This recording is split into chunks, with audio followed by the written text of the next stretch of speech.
Christmas. Merry Christmas! Ho, ho, ho! Oh. How's that shot going down and smooth, huh? So smooth. It's peanut butter whiskey. Ooh. Yeah, I mean, it's good, but... Get you right here. Right. Put Yeah. on your chest, huh? A little bit. Anyway, hi! Welcome to our Christmas episode. Hi. That's as chill as you are. You're just like, hi. I have a look. I'm fucking festive as fuck. You are. Do your little Christmas trees. Bill Murray shirt on. Let's see. Christmas. Let's see. I'm into it. Bill Murray. You can't see it, just the hat. Yeah. I like it. It's Merry Christmas. Yes. So, yeah, guys, this episode comes out on Christmas Day. So we hope that this is how you're spending your Christmas.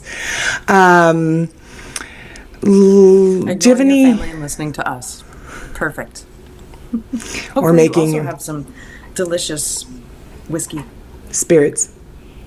Enjoy your spirits. Gary sure is. I don't know if she's enjoying it actually so much, but... Woo. Whew. Ho, ho, ho. Okay. That's after a couple shots. All right, guys. Hope you're having a wonderful holiday season. We have a bit of a different type of episode for you.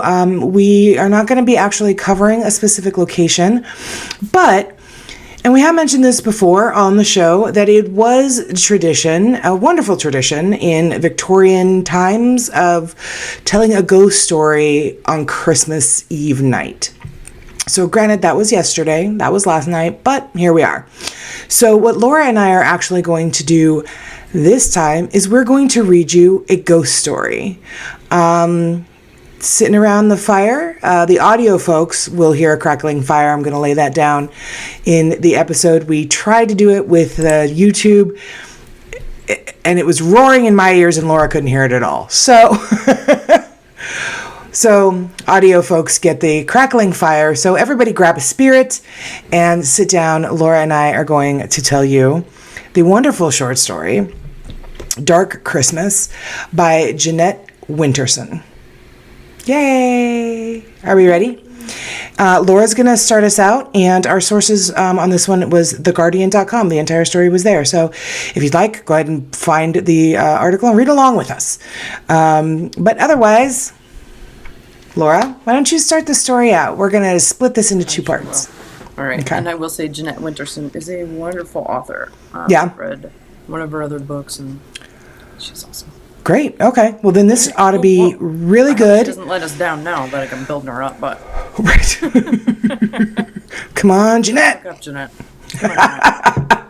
It could be in our delivery, too, so we want to make sure that we're, it might not be her. Okay. All right, so... The shot's going to kick in soon, by the way. Just forewarning you. Sorry for that. Right in time for your part. So she walked out of the house. All right. And I think she wet her pants. Wait, that was me. It was just a little shot. It'll be fine. It'll be fine. All right. So, we had borrowed the house from a friend none of us seemed to know. High Fallen House stood on an eminence overlooking the sea. Great, we're going to have a lot of fancy words. It was a square Victorian gentleman's residence. The large bay windows looked down through the pines toward the shore. 6 stone steps led the visitor up to the double front door, where a Gothic bell pull released a loud, mournful clang deep into the distances of the house. Laurel lined the drive. The stable block was disused. The walled garden had been locked up in 1914 when the gardeners went to war. Only one had returned. I had been warned that the high brick wall enclosing the garden was unsafe. As I passed it slowly in the car, I saw a faded notice falling off the paint-peeled door, "Do not enter." I was the first to arrive. My friends were following by train, and I was to collect them the next day, and then we would settle down to Christmas. I had driven from Bristol, and I was tired. There was a Christmas tree roped on the top of my 4x4 and a trunk load of provisions. We were not near any town. But the housekeeper had left stacked wood to build a fire, and I had brought a shepherd's pie and a bottle of Rioja for my first night. Haha, salud. Familiar.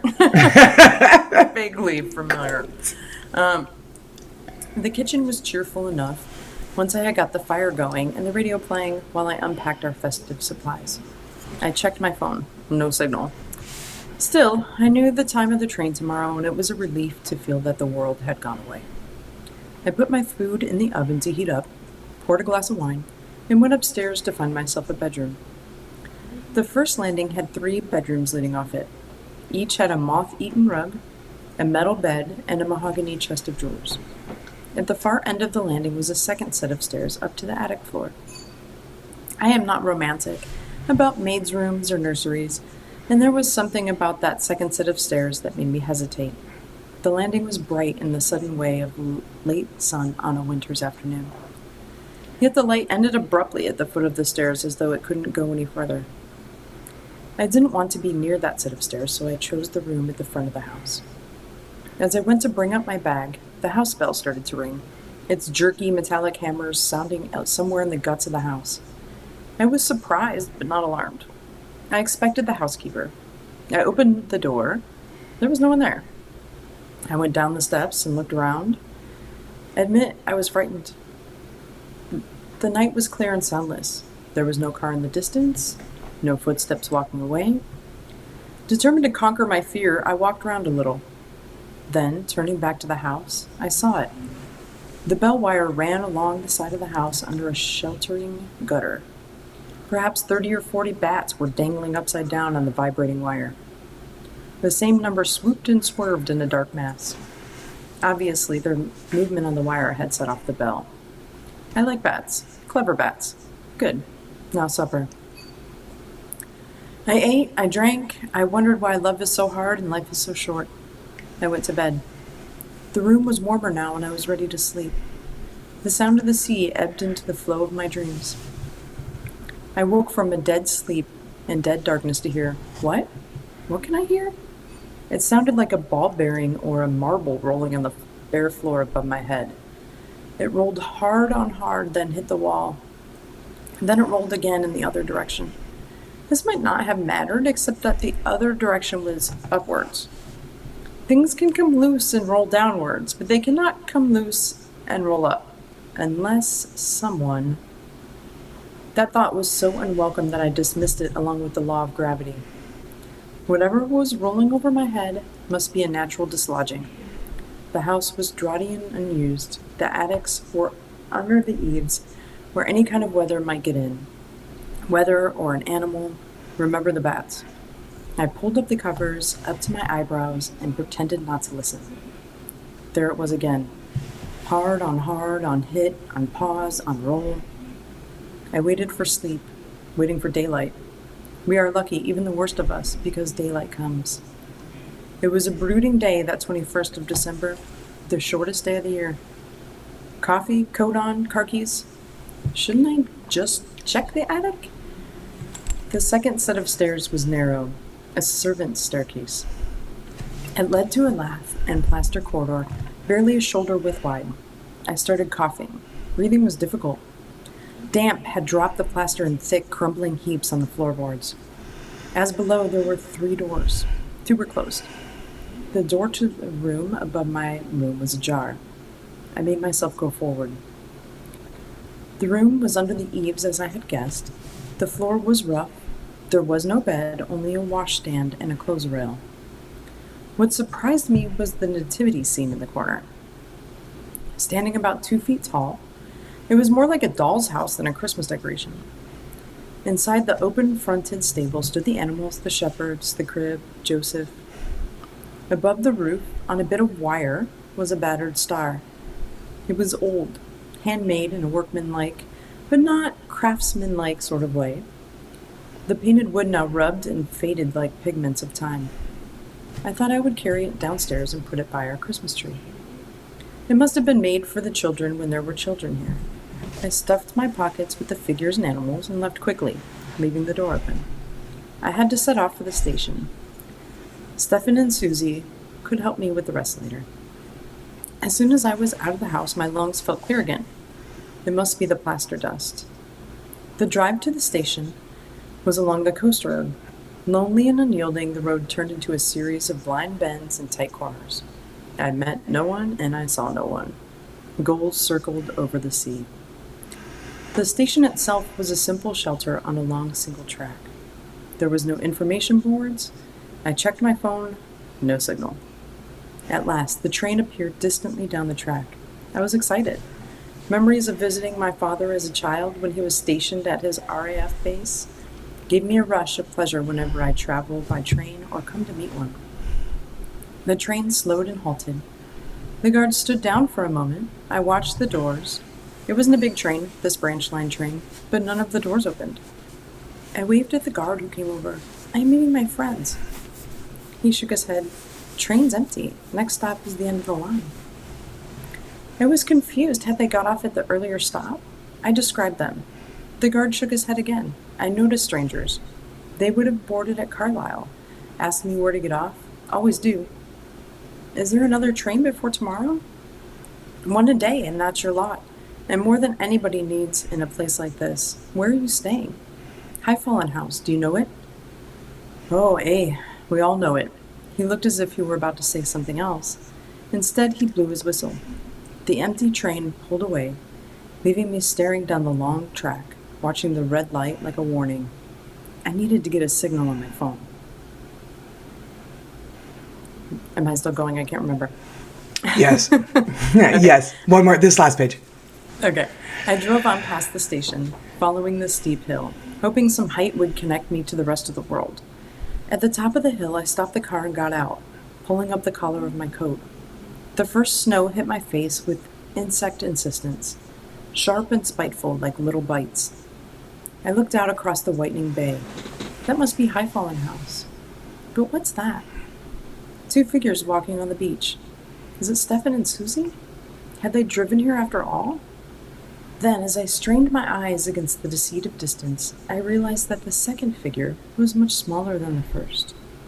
They were walking purposefully towards the house. When I arrived back, it was nearly dark. I put on the lights, blew the fire into a blaze. There was no sign of the mysterious couple I had seen from the hill. Perhaps it had been the housekeeper and her daughter come to make sure that everything was all right. I had a telephone number from Mrs. Wormwood, but without a signal I could not call her. The snow was thickening in windy swirls. Relax, have a whiskey. Follow Carrie's advice. Do it. I leaned on the warm kitchen range with my whiskey in my hand. The wooden figures I had brought down from the attic were lying on the kitchen table. I should go up and get the stable. I don't want to. I bounded up the first set of stairs, using energy to force out unease. At my bedroom, I put on the light. That felt better. The second set of stairs stood in shadow at the end of the long landing. I felt the constriction in my lungs again. Why am I holding onto the handrail like an old man? I could see that the only light to the attic was at the top of the stairs. I found the round, brown bakelite switch. I flipped down the nipple. A single bulb lit up reluctantly. The room was straight ahead. The door was closed. Hadn't I left it open? I turned the handle and stood in the doorway, the room dimly lit by the light from the stairs. Washstand, nativity, clothes rail. On the clothes rail was a child's dress. I hadn't noticed that before. I suppose I had been in a hurry. Pushing aside my misgivings, I went in purposefully and bent down to pick up the wood nativity. It was heavy, and I had just got it secure in my arms when the light on the landing went out. Hello? Who's there? There's someone breathing like they can barely breathe. Not faint, struggling for breath. I mustn't turn around because whoever or whatever it is behind me. I don't want to finish reading the story. Why? Because it's hella fucking creepy. It's really good. I'm like, don't go in the room. It's creepy. It's lovely. Yeah, don't go in the room. Also, it was a ghost train. Your friends were never on the train. There is no Stefan and Susie. All right, let's see how this goes. Okay. I stood still for a minute, steadying my nerve. Then I shuffled forward toward the edge of light coming up from downstairs. At the doorway, I heard a step behind me, lost my balance, and put a hand out to steady myself. My hand gripped something wet. The clothes rail. It must be the dress. My heart was overbeating. Don't panic. Bakelite, bad wiring, strange house, darkness, aloneness. But you're not alone, are you? Back in the kitchen with whiskey, Radio 4, and pasta boiling, I examined the dress. It was for a small child, and it was hand-knitted. The wool was smelly and sopping. I washed it out and left it hanging over the sink to drip. I guess there must be a hole in the roof, and the dress had been soaking up the rain for a long time. I ate my supper, tried to read, told myself it had been nothing at all. It was only 8 p.m. I didn't want to go to bed, though the snow outside was like a quilt. I decided to arrange the nativity. Donkey, sheep, camels, wise men, shepherd, star, Joseph. The crib was there, but it was empty.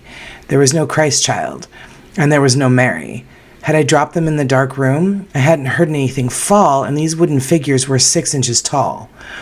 Joseph was wearing a woolen tunic, but his wooden legs had painted puttees. I pulled off the tunic. Underneath, wooden Joseph wore a painted uniform, First World War. When I turned him around, I saw there was a gash in his back like a stab wound. My phone beeped. I dropped Joseph, grabbed the phone. It was a text message from Susie. Trying to call you, leave tomorrow. I pressed call. Nothing. I tried to send a text. Nothing. But what did it matter? I suddenly felt relief and calm. They had been delayed, that was all. Tomorrow they would be here. I sat down again with the nativity. Perhaps the missing figures were inside. I put in my hand. My fingers closed around a metal object. It was a small iron key with a hop tube? Nope. It was a small iron key with a hoop top. It's the whiskey. Maybe it was the key to the attic door. Outside, snow had fallen on snow. The sky had cleared. The moon sped above the sea. I had gone to bed and I was deep asleep when I heard it clearly. Above me. Footsteps. Pacing. Down the room. Hesitate. Turn. Return. I lay in bed, eyes staring blindly at the blind ceiling. Why do we open our eyes when we can't see anything? And what was there to see? I don't believe in ghosts. I wanted to put on the light, but what if the light didn't come on? Why would it be worse to be in darkness I had not chosen than darkness I was choosing? But it would be worse. I sat up in bed and pulled back the curtain a little. The moon had been so bright tonight, surely there would be light. There was light. Outside the house, hand in hand, stood the still and silent figures of a mother and child. I did not sleep again until daylight, and when I slept and woke again, it was almost midday, and already the light was lowering. Hurrying to get coffee, I saw the dress was gone. I had left it dripping over the sink, and it was gone. Get out of the house. I set off for the station. There was an air frost that had coated the trees in glittering white. It was beautiful and deathly, the world held in ice. On the roads there were no car tracks, no noise but the roar and drop of the sea. I moved slowly and saw no one. In the white, unmoving landscape, I wondered if there was anyone else left alive. At the station, I waited. I waited some time past the time until the train whistled on the track. The train stopped. The guard got down and saw me. He shook his head. There's no one, he said. No one at all. I thought I would cry. I took out my mute phone. I flashed up the message, trying to call you, leave tomorrow. The guard looked at it.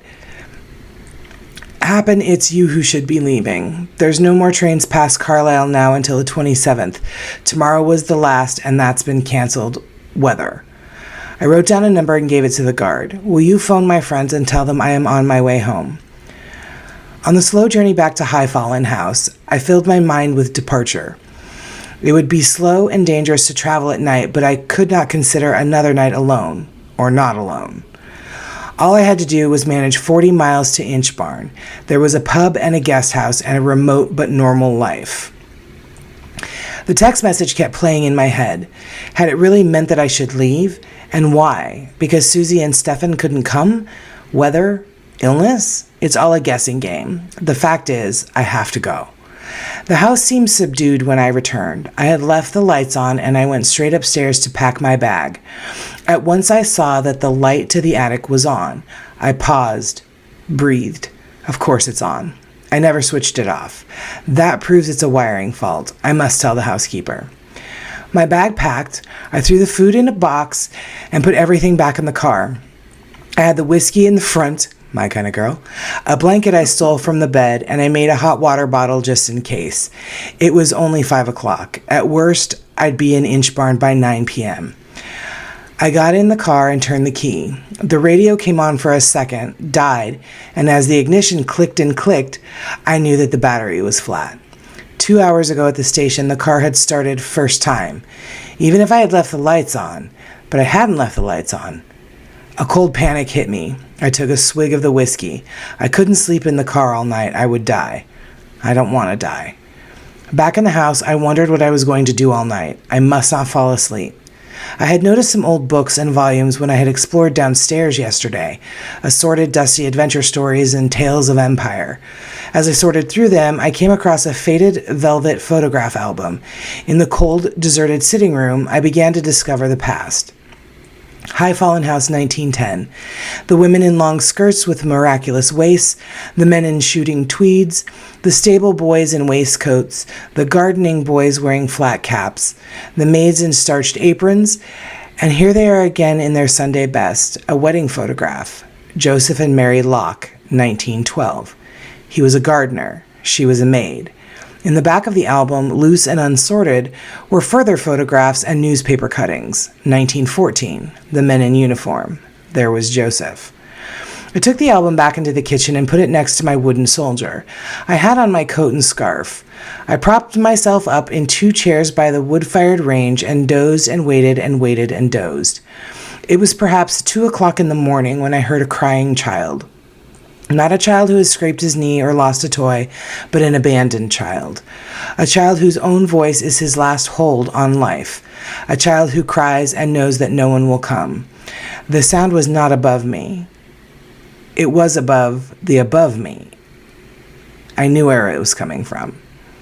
I put my hands over my ears and my head between my knees. I could not shut out the sound. A locked-up child. A hungry child. A child who was cold and wet and frightened. Twice I got up and went to the door. Twice I sat down again. The crying stopped. Silence. A dreadful silence. I raised my head. Footsteps were coming down the stairs. Not one foot in front of the other, but one foot dragging slightly, then the other joining it, steadying, stepping again. At the bottom of the stairs, the footsteps paused. Then they did what I knew they would do with all the terror in my body. The footsteps came toward the kitchen door. Whatever was out there was standing 12 feet away on the other side of the door. I stood behind the table and picked up a knife. The door swung open with violent force that rammed the brass doorknob into the plaster of the wall. Wind and snow blew into the kitchen, whirling up the photographs and cuttings on the table. I saw that the front door itself was wide open, the entrance hall like a wind tunnel. Holding the knife, I went forward into the hall to shut the door. The pendant metal lantern that hung from the ceiling was swinging wildly on its long chain. A sudden gust lurched it forward like a child's swing pushed too high. It fell back at force against the large semicircular fan light over the front door. The fan light shattered and fell round my shoulders in shards of sharp rain. Flicker, buzz, darkness. The house lights were out. No wind now. No cries. Silence again. Glass hit in the snow-lit hall. I walked out of the front door and into the night. At the drive, I turned left, and I saw them, the mother and child. The child was wearing the woolen dress. She had no shoes. She held up her arms piteously to her mother, who stood like stone. I ran forward. I grabbed the child in my arms. There was no child. I had fallen face down in the snow. Help me. That's not my voice. I'm on my feet again. The mother is ahead of me. I follow her. She's going towards the walled garden. She seems to pass through the door, leaving me on the other side. Do not enter. I tried the rusty hoop handle. It broke off, taking a piece of door with it. I kicked the door open. It fell off its hinges. The ruined and abandoned garden lay before me. A walled garden of 1 acre used to feed 20 people, but that was a long time ago. There were footprints in the snow. I followed them. They led me to the bothy, its room patched with corrugated iron. There was no door, but inside seemed dry and sound. There was a tear-off calendar still on the wall. 22nd December, 1916. I put my hand in my pocket, and I realized that the key from the nativity was there. At the same time, I heard a chair scrape on the floor in the room beyond. I had no fear anymore. As the body first shivers and then numbs with cold, my feelings were frozen. I was moving through shadows as one who dreams. In the room beyond, there was a low fire lit in the tiny tin fireplace. On either side of the fire sat the mother and child. The child was absorbed playing with a marble. Her bare feet were blue, but she did not seem to feel the cold any more than I did. Are we dead then? The woman with the shawl over her head looked at me with deep, expressionless eyes. I recognized her. It was Mary Locke. She nodded at me, or not at me. At some other me in some other time, I do not know. Her gaze went to a tall cupboard. I knew that my key fitted this cupboard and that I must open it. I did so. A dusty uniform fell out, crumpling like a puppet. The uniform was not quite empty of its occupant. The back of the faded wool jacket had a long slash where lungs would have been. I looked at the knife in my hand. Open the door. Are you in there? Open the door. I woke to blinding white. Where am I? Something's rocking. It's the car. I am in my car. A heavy glove was brushing off the snow. I sat up, found my keys, pressed the unlock button. It was morning. Outside was the guard from the train and a woman who announced herself as Mrs. Wormwood. Fine mess you've made here, she said. We went into the kitchen. I was shivering so much that Mrs. Wormwood relented and began to make coffee. Alfie fetched me, she said, after he spoke to your friends. There's a body, I said, in the walled garden. Is that where it is? Said Mrs. Wormwood. At Christmas 1914, Joseph Locke had gone to war. Before he left for Flanders, he had made a nativity scene for his little girl. When he came back in 1916, he had been gassed. They heard him climbing the stairs, gasping for breath through the froth-corrupted lungs. His mind had gone, they said. At night in the attic where he slept with his wife and child, he leaned vacantly against the wall, rolling the child's marbles up and down and up, pacing, pacing, pacing. One night, just before Christmas, he strangled his wife and daughter. He left them for dead in the bed and went out. But his wife was not dead. She followed him. In the morning, they found her sitting by the nativity, her dress dark with blood, his finger marks livid at her throat. She was singing a lullaby and pushing the point of the knife into the back of the wooden figure. Joseph was never found. Are you going to call the police? I said. What for? Said Mrs. Wormwood. Let the dead bury the dead. Alfie, the guard, went out to see my car. It started first time. The exhaust blew in white air. I left them clearing up and was about to set off when I remembered I had left my radio in the kitchen. I went back inside. The kitchen was empty. I could hear the two of them up in the attic. I picked up the radio. The nativity was on the table as I had left it, but it wasn't as I had left it. Joseph was there, and the animals and shepherds and the worn-out star, and in the center was the crib. Next to the crib were the wooden figures of a mother and child. And that is the end. That's a good story. That was a good story. That was a good story. Oh my God. I was like, what is happening? Yeah, good job. Right. Good job, Laura. You're right. She's an excellent writer. I like that. Yeah, she's great. That was really, really creepy. And now I'm like, who's real? Who's not? Was Alfie and Mrs. Wormwood real? Or is everybody dead? Was she dead? Where are her friends? What is going on? Like, I have so many questions. Right. Like, did she die on the way to the house? Did she fall, like, into the ocean? What's going on? What is going on? Mm-hmm. Yeah. That was a twist I did not see coming. That was a good one. Yeah. So, Merry Christmas, guys. Merry Christmas. We certainly hope that you've enjoyed it. Like I said, we picked this because it was a tradition in Victorian Christmastime to read a ghost story. Charles Dickens writes about them often, and it was something that families did. They sat around on Christmas night and they told ghost stories. So we thought it would be a good idea to pick a really good one, and I think that we did. to read to you. So we hope you enjoyed it. We hope you're creeped out. I'm super creeped out. I need more whiskey. It was creepy, yeah.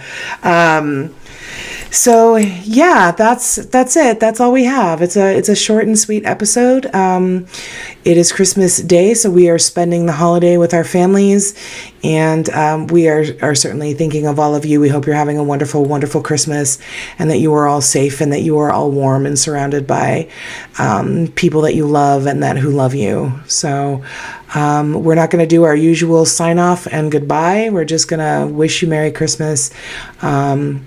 And hope you have a really, really wonderful New Year. We have an episode coming out next Saturday, in which is the New Year's celebration. So, yeah, I'm going to have more shots and probably some champagne. I mean, it's New Year's. So, right. Good times. Yeah. Anyway. All right. Laura, what would you like to say? Just Merry Christmas. I hope if you're traveling safely and getting to where you need to go and home. I just hope you enjoy it. I know Christmas can be a hard time for a lot of people too. And sometimes your family can make you fucking nuts. And that's okay too. And that's why they made whiskey. And that's why they make tiny whiskey.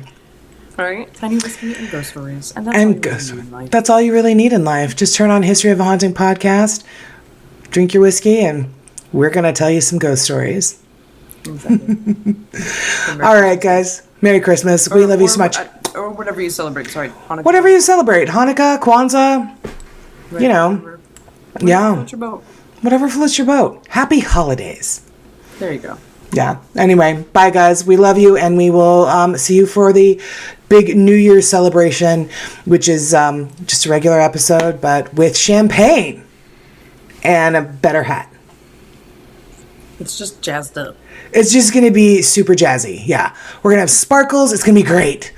Anyway, guys, we love you so much. Happy holidays. Merry Christmas. See you next week.